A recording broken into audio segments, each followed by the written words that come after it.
warahmatullahi wabarakatuh. Halo semua, berjumpa kembali dengan Ibu. Bagaimana kabar kalian hari ini? Semoga dalam keadaan sehat ya. Meskipun masih dalam situasi pandemi seperti ini, Ibu harap anak-anak tetap menjaga kesehatan dan semangat belajar untuk mempersiapkan masa depan mulai dari sekarang. Nah, anak-anak, sebelum kita mulai pembelajaran hari ini, ada baiknya marilah kita berdoa terlebih dahulu. Berdoa dimulai. Berdoa selesai. Selanjutnya, jangan lupa ya kalian untuk mengisi presensi yang telah Ibu bagikan tautan via grup WhatsApp. Nah, anak-anak bisa presensi di kolom link di grup WhatsApp tersebut. Kira-kira apakah ada yang tahu hari ini kita belajar mengenai apa? Tentu belum ya. Sebelumnya, Ibu telah membagikan materi dari buku teks yang telah Ibu buat untuk pembelajaran hari ini. Nah, melalui tautan itu, kalian dapat unduh di kolom deskripsi video pembelajaran hari ini. Barangkali, apakah ada yang sudah membuka tautan tersebut dan membacanya? Pasti ada yang sudah ya. Baiklah, sebelum masuk materi, Ibu ingin bertanya kepada kalian. Pernahkah kalian minta uang jajan kepada mamah kalian dengan berbagai alasan? Pernahkah kalian melakukan tawar-menawar di pasar? Pernahkah kalian melakukan tawar-menawar dengan guru? Baik, tentunya kalian sudah pernah atau bahkan sering ya melakukan aktivitas tawar-menawar tersebut dalam kehidupan sehari-hari. Nah, berkaitan dengan aktivitas itu, tidak jauh dari kata bentuk komunikasi antar partisipan dan pembicara, sehingga tercipta kesepakatan bersama. Ketika mendengar kata sepakat, berarti materi hari ini kita akan mempelajari mengenai sebuah teks negosiasi. Ya, benar sekali. Dalam video pembelajaran ini, materi yang akan kita bahas seputar mengevaluasi dan menyampaikan pengajuan, penawaran, dan penutup dalam teks negosiasi. Apa itu negosiasi? Proses tawar-menawar dengan jalan berunding guna mencapai kesepakatan bersama antara satu pihak dan pihak lainnya. Atau, apa itu teks negosiasi? Ya benar, suatu bentuk interaksi sosial untuk mencapai penyelesaian bersama di antara pihak-pihak yang mempunyai perbedaan kepentingan dengan cara berdialog dan tidak ada pihak yang dirugikan. Oke, anak-anak, mengapa perlu aktivitas adanya negosiasi? Oke, untuk tercipta kesepakatan yang mengandung kesamaan persepsi dari kedua belah pihak. Coba kalian perhatikan gambar pada layar kaca kalian. Sudah ya, terdapat dua jenis negosiasi yaitu formal dan non formal. Kira-kira di mana kita dapat menjumpai negosiasi formal dan non formal? Baik, pada gambar negosiasi formal dengan gambar para pengusaha yang sedang menjalankan bisnisnya karena dilakukan untuk mendapatkan kesepakatan dengan menempuh jalur hukum dan terdapat dokumentasinya. Misal sebuah perusahaan untuk mendapatkan tender. Non formal itu dapat kita lakukan dengan di kehidupan sehari-hari dengan siapa saja, kapan saja, tanpa memerlukan jalur hukum dan tidak perlu untuk didokumentasikan. Misal kalian bisa lihat yaitu ya terdapat ibu-ibu yang sedang melakukan tawar-menawar di pasar. Coba anak-anak perhatikan tawar-menawar yang dilakukan peserta didik dengan guru pada chat tersebut. Sudah ya? Kemudian kalian merumuskan kira-kira ciri-ciri dari contoh chat teks negosiasi tersebut seperti apa? Nah, agar kalian dapat mempermudah mengenali ciri negosiasi, jawablah pertanyaannya. Pertama, siapakah partisipan dalam negosiasi tersebut? Itu guru dan siswa. Apakah ada perbedaan antara kedua belah pihak? Tentu ada ya. Apakah ada pengajuan dan penawaran? Tentu ada. Apakah terjadi kesepakatan? Tentu terjadi. Nah, sehingga dari pertanyaan itu dapat kita rumuskan ciri dari negosiasi. Yang pertama, adanya partisipan yaitu guru dan siswa. Yang kedua, adanya perbedaan kepentingan dari kedua belah pihak. Guru untuk memenuhi jam mengajar mengganti pertemuan kemarin karena adanya kegiatan rapat dan waktu senggangnya itu hanya sore hari, sedangkan siswa untuk mendapatkan informasi terkait persiapan pembuatan video agar segera dikerjakan. Yang ketiga, adanya pengajuan dan penawaran.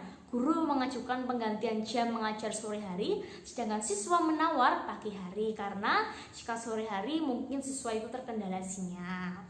Yang keempat, terjadilah kesepakatan, yaitu ditandai dengan guru menyetujui pergantian jam tersebut pada pagi hari, tetapi tidak ada yang izin. Oke.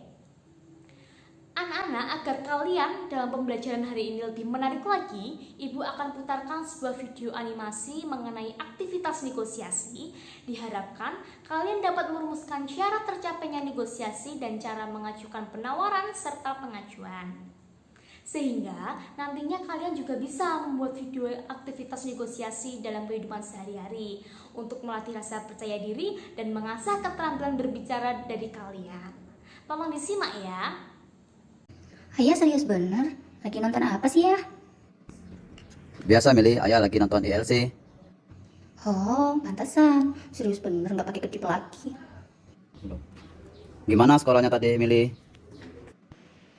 Gitu deh ya, banyak tugas dari guru. Bagus dong, biar kamu makin pintar. Iya sih ya, masalahnya... Loh, ada masalah apa Mili? Masalahnya, Mili ada tugas merekam video ya, terus unggah ke YouTube. Loh, kok itu aja jadi masalah? Kan kamu bisa pakai HP ayah, terus nanti unggah di videonya bisa pakai laptop. Iya sih ya, tapi bukan cuma satu tugas aja yang pakai HP ya. Masih banyak tugas-tugas yang lain yang ngerjainnya pakai aplikasi yang ada di HP. Kan repot kalau Mili harus pinjam lurus HP-nya sama ayah. Ya, nggak apa-apa dong, kamu kan anak ayah. Teman-teman Mili semuanya ada HP ya. Cuma Mili doang yang nggak punya HP. Jadi, boleh nggak ya beliin HP buat Mili supaya makin pinter anak kayak ini? ya nanti bukannya tambah pintar, malah kamu main sosmed aja. Kan nanti prestasi belajarnya jadi turun. Ya, terus gimana dong ya dengan tugas-tugas Mili? Oke, ayah akan beliin kamu HP. Tapi janji ya, kamu harus lebih rajin belajar. Dan jangan lupa lebih bijak dalam menggunakan yang dibuka, jangan Facebook melulu. Yes, siap ayah. Mili siap menjalankan tugas. I love you ayah sayang. Sudah? Oke, mari kita diskusikan bersama mengenai syarat negosiasi yang dapat kita rumuskan dari percakapan video tersebut. Yang pertama, dilakukan dengan santun. Antara ayah dan Mili menggunakan bahasa yang santun. Misal pada kutipan video tersebut berbunyi, boleh nggak ya beliin HP buat Mili supaya makin pintar anak ayah ini? Yang kedua, tidak ada tekanan atau paksaan. Nah, setelah ayah berpikir panjang penuh pertimbangan, ayah berubah pikiran untuk mau membelikan HP Mili. Seperti pada bunyi itu ya, oke ayah beliin HP. Yang ketiga, saling menguntungkan kedua belah pihak. Nah, Mili mendapatkan HP baru untuk menyelesaikan semua tugas-tugasnya. Ayah mendapatkan prestasi hasil belajar dari Mili yang lebih baik lagi. Yang keempat, tercapailah kesepakatan yang praktis seperti pada kutipan video tersebut ya. Oke, ayah akan beliin kamu HP, tapi janji kamu harus lebih rajin belajar dan jangan lupa lebih bijak dalam menggunakan sosial media. Jangan main Facebook melulu seperti itu. Nah, dalam mencapai kesepakatan, selain menerima alasan yang disampaikan pihak yang menyajikan pengajuan dan terjadilah penawaran, maka mencapai titik temu dan terjadilah kesepakatan. Dari video tadi dapat dilihat jika ayah memenuhi permintaan Mili yang didukung dengan beberapa alasan seperti pada video tadi ya. Nah, akhirnya ayah mengajukan persyaratan. Ketika yang mengajukan tuntutan yaitu Mili menyepakati persyaratan yang ditetapkan ayah, tercapailah kesepakatan. Selanjutnya, melalui video tadi kita juga dapat merumuskan cara menyampaikan pengajuan dan penawaran. Yang pertama, mulailah dengan argumen terkuat dan didukung dengan fakta. Nah, dari video tersebut dapat dilihat jika Mili tidak hanya memiliki satu tugas saja ya, tapi terdapat banyak tugas yang harus dikerjakan melalui aplikasi HP. Yang kedua, tidak menekan atau memaksa pihak lain.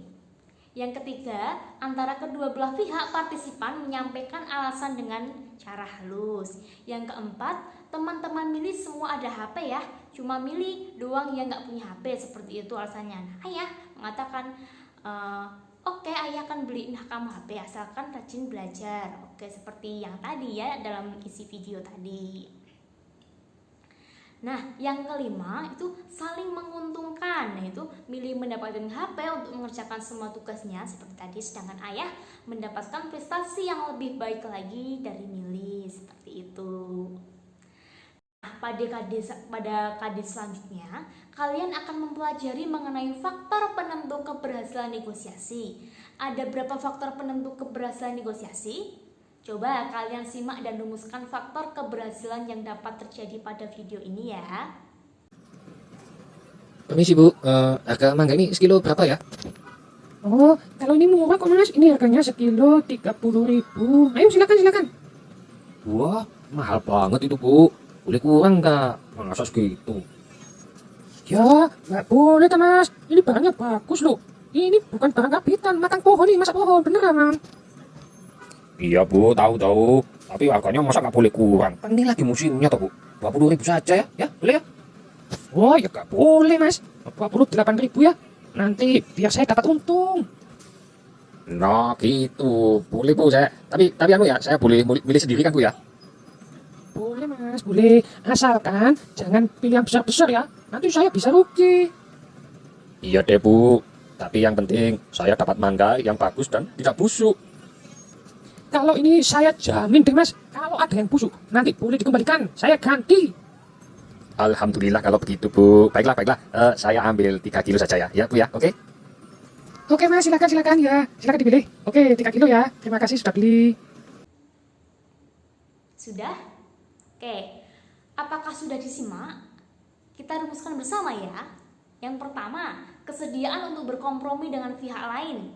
Yang kedua, tidak ada yang dirugikan. Kesepakatan yang bersifat praktis dapat dilakukan. Yang ketiga, tidak memaksa pihak lain. Yang keempat, alasan yang disertakan meyakinkan dan mempengaruhi pihak lain. Seperti itu. Oke, mari kita bahas faktor keberhasilan negosiasi dari video tersebut ya.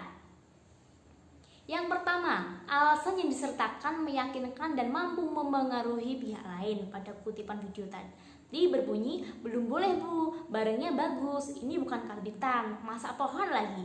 28.000 ya Bu, biar saya dapat untung. Yang kedua, tidak memaksa pihak lain. Baik, saya milih sendiri ya Bang.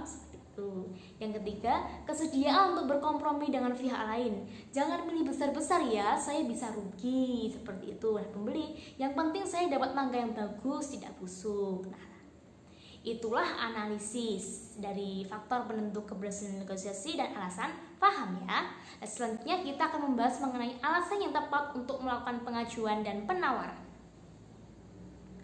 Untuk mencapai kesepakatan, partisipan harus menyertakan alasan yang mendukung pengajuan atau penawaran. Nah, masing-masing pihak harus mampu meyakinkan pihak lain bahwa yang diajukan itu dapat diterima. Misal pada video yang tadi ya mengatakan, belum boleh Bu, barangnya bagus, bukan karbitan, masa pohon lagi, biar saya dapat untung. Seperti itu. Nah, selanjutnya kita juga akan membahas mengenai pola-pola yang ada pada teks negosiasi. Kalian bisa lihat ya pola-pola apa saja di situ ya. Nah, pola penyajian teks negosiasi yang pertama berbentuk narasi dengan menekankan pada rangkaian kronologi isi teks suatu peristiwa yang di dalamnya mengandung dialog mengenai penawaran. Nah, seperti kalian lihat pada buku teks dengan judul Sekolah Online dan Sengketa Lahan. Yang kedua, pola penyajian dalam bentuk dialog, yaitu penyusunan teks negosiasi dalam bentuk dialog dengan menggunakan kalimat langsung di mana terdapat proses penawaran. Yang ketiga, pola penyajian gabungan bentuk narasi dan dialog. Nah, itu bisa kalian lihat pada buku teks dengan judul Proses Peminjaman Uang Masa Depan dan Perubahan Jadwal. Yang keempat, surat penawaran dan pemesanan barang. Nah, surat lamaran pekerjaan itu termasuk dalam teks negosiasi. Oke, sebagai evaluasi materi hari ini, Ibu akan adakan uji daya ingat. Apa itu? Nah, jawablah pertanyaan berikut. Ada berapa faktor penentu keberhasilan negosiasi? Alasan apa yang dapat dilakukan dalam negosiasi? Sebutkan pola penyajian dalam teks negosiasi. Nah, Sebagai penugasan, bukalah buku teks dengan judul Sengketa-lahan, analisilah ciri, syarat, cara mengajukan penawaran dan pengajuan beserta kutipan pada teks tersebut. Nah, selanjutnya, buatlah video negosiasi, berkolaborasilah dengan teman Anda dengan tema yang telah Ibu tawarkan di grup WhatsApp ya. Misal, di situ ada minta izin kepada orang tua belajar di rumah teman pada masa pandemi seperti ini. Terus minta ganti HP baru untuk menunjang pembelajaran online. Nah, negosiasi untuk memilih pendidikan lanjutan sesuai minat ketika pilihan pendidikan berbeda dari kedua orang tuanya. Terus menawar harga sewa gedung untuk acara OSIS dan sebagainya. Cukup sekian yang dapat Ibu sampaikan. Jika ada pertanyaan dan tanggapan, silakan kalian komentar pada kolom video pembelajaran hari ini ya. Terima kasih. Tetap jaga kesehatan, jangan lupa belajar, dan semangatlah demi impian di masa depan, karena keberhasilan dan kesuksesan hanya dimiliki bagi mereka yang mempersiapkan masa depan mulai dari sekarang. Wassalamualaikum warahmatullahi wabarakatuh.